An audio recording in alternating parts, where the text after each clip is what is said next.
And it's recording. All right.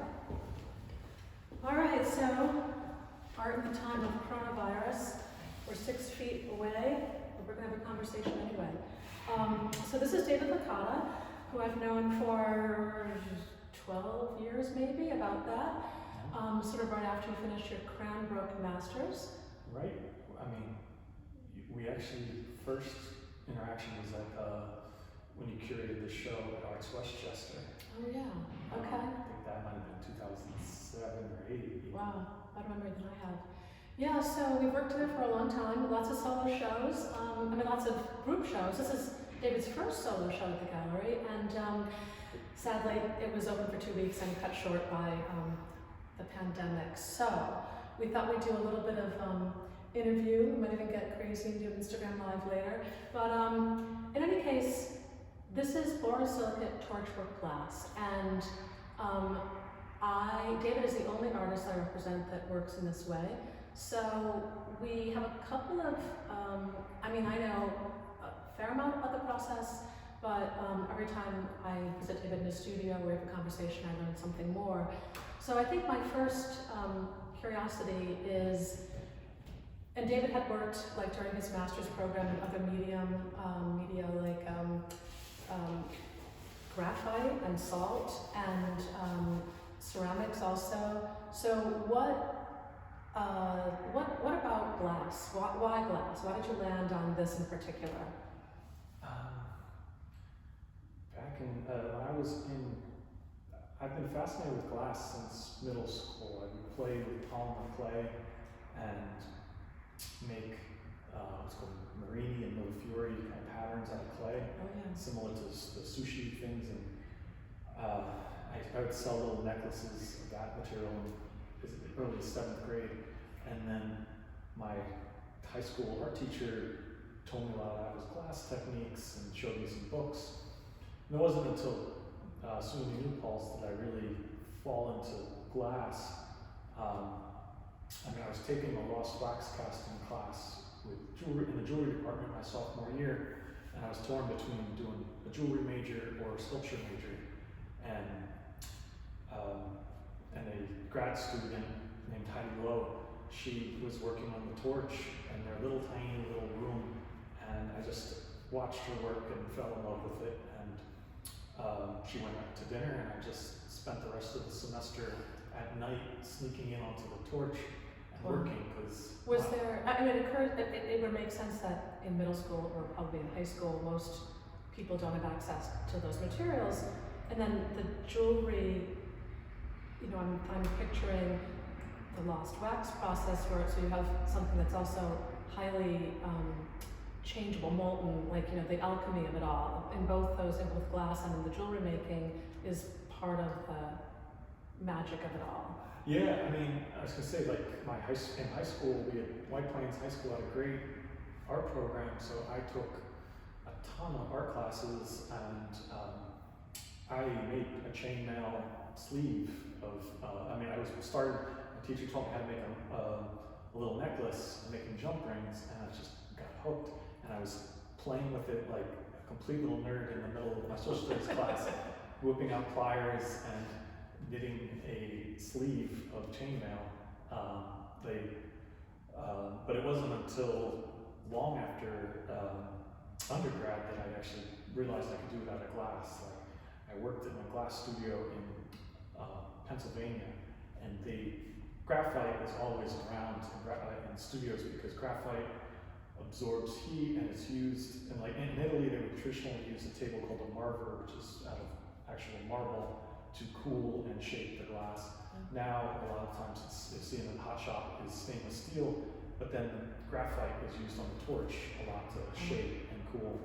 And I was like, I can use graphite to shape and maneuver my glass rings. And so that's where I was doing a lot of the more connected, more uniform pieces. Right.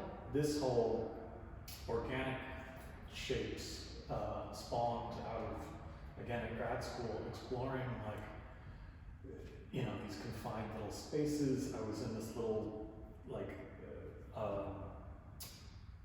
tiny areas in the cubicles in the studio, and I really engulfed the entire ceiling, working off of the exhaust systems, and that was one of the first shows that I had with you, was working off of the same lighting. And, in the other space, in the space before this space, the gallery space, And we can't, we'll do a walkthrough of the exhibition as another part of this interview, but because the fixed camera's on a tripod, we can't really focus in on the chainmail pieces that are also in this show. So that was what I first became familiar with. Well, that's not true actually, the loopy piece was the first one, and then the chainmail. And then over the years, they've progressed and gotten, I think, more mature, more interesting, more complex. And I'm wondering,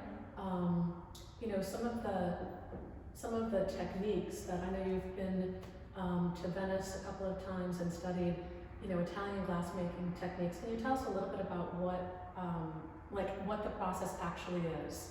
Yeah, so torchwork glass, what I've been doing is I use an oxygen propane torch, which is set to the table, and then I'm using rods of glass. Like this is a rod of glass that I'm starting with, and then I'm hand striking different colors onto them, and then twisting and pulling and shaping all these organic forms. And when I make these big ones, I'm pulling and twisting with one arm as I'm twisting the other one, so it's like I'm shaping these, like whatever is coming, the rod is over here, and what's over here is all just gathering on this end. And then, so I'll spend a few hours making what they look like giant, almost like organic slinkies, and then I cut them up using a smaller torch, and then I slowly solder and play with the shapes afterwards to kind of solder with just molten glass, right? There's only glass in these pieces. And then the glass, something that surprised me that I wasn't aware of in the process is then it has to be annealed, and that's in a kiln, right? Yeah, so I have a small annealing oven or kiln, and I put these all in pieces and sections. That's also how this work kind of evolved, because I love the idea of the chainmail and like the idea that I can fold this up into a small amount of space and then it expand to something large. Like if this was one specific piece, that every single piece was connected, I would need an annealing oven this large. As big as that. And that would really limit what I could do. So that's why having these little C-hooks, which again is, it's funny because, every little experience I have is inspired, like goes into the working thing.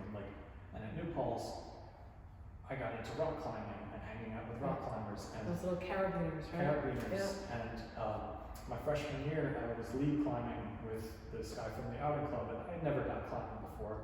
And it's just him and me, and we're going up a 150-foot cliff, and I'm putting, it's called lead climbing. I wasn't lead climbing, I was cleaning the trail, and where I basically have to, he goes up, he puts in the gear in the rock, and then I have to come up and take them all out as I go up. So it's like I'm removing all the pieces, but learning about, like, especially this really was more thought about when I had the large hanging pieces in this space, but similar to this where it's one strand that is then connected in multiple sections. It relieves any tension if at any point somebody like smashed this glass, it wouldn't cause the whole thing to break.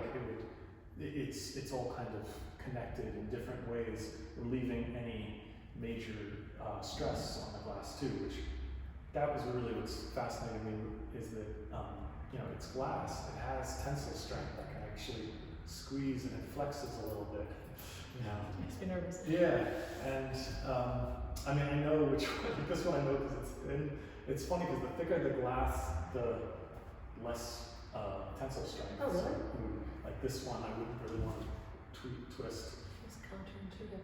Well, I know that because we've known each other for a long time, that you're also an avid naturalist, and this exhibition is titled Fragile Nature, River Studies in Glass.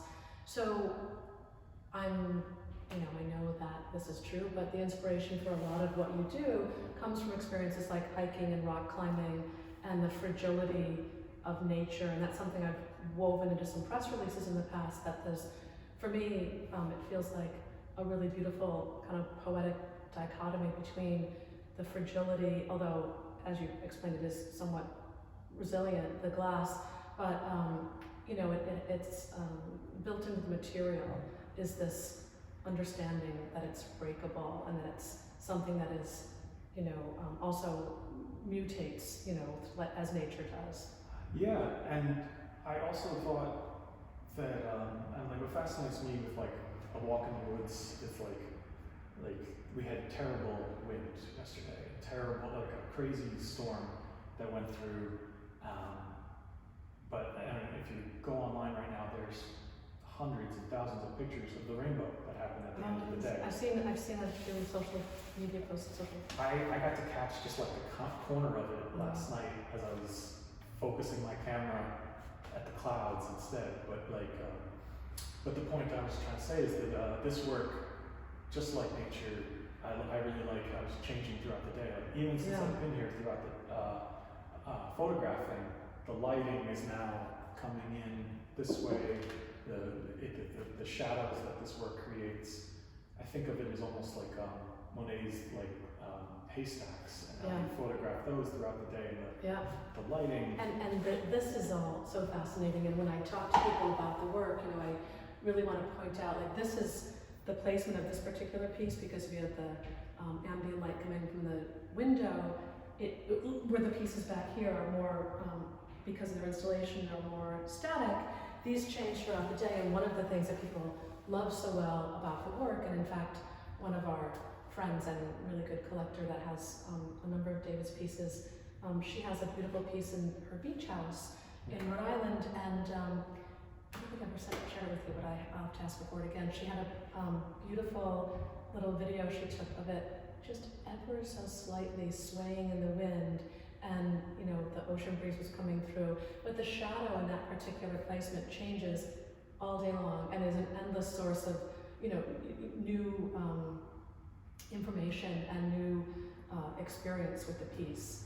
Yeah, I mean, that's the one that I have up in my living room. It's just, I wake up and drink my morning coffee and just stare at the sunrise as it hits it, and the light just kind of travels over it in the morning, and it's mesmerizing because the twisted cage. Sorry, I skipped ahead with when you discuss the Italian techniques or Venetian techniques. Like, so 2 years ago, I went to Venice for the Glass Art Society conference, and Laura Doniford was this amazing. She's a Canadian artist, and she has these glass fashion shows. And so she invited me years ago to participate when she first saw my work, and I was like, I don't have time to make something like that. And finally, I did it 4 years ago for the Corning show, and then did it again in Venice 2 years ago.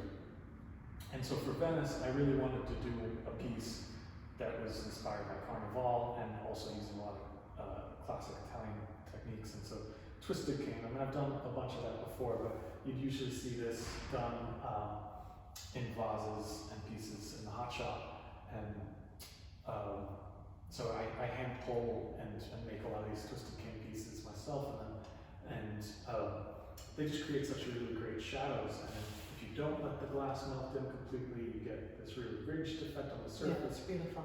And then pieces like this one, experimenting with striping and optics is just, like this piece only has the stripes on one side of the glass. Right.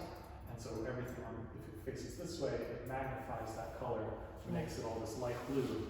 Even though if you look at it sideways, it's just this itty bitty color. Yeah. They're sort of endlessly generous in the things that you can identify. And I've had lots of collectors in here who have, you know, spent an hour looking for their favorite piece, you know, and oh, this one's so interesting. No, this one.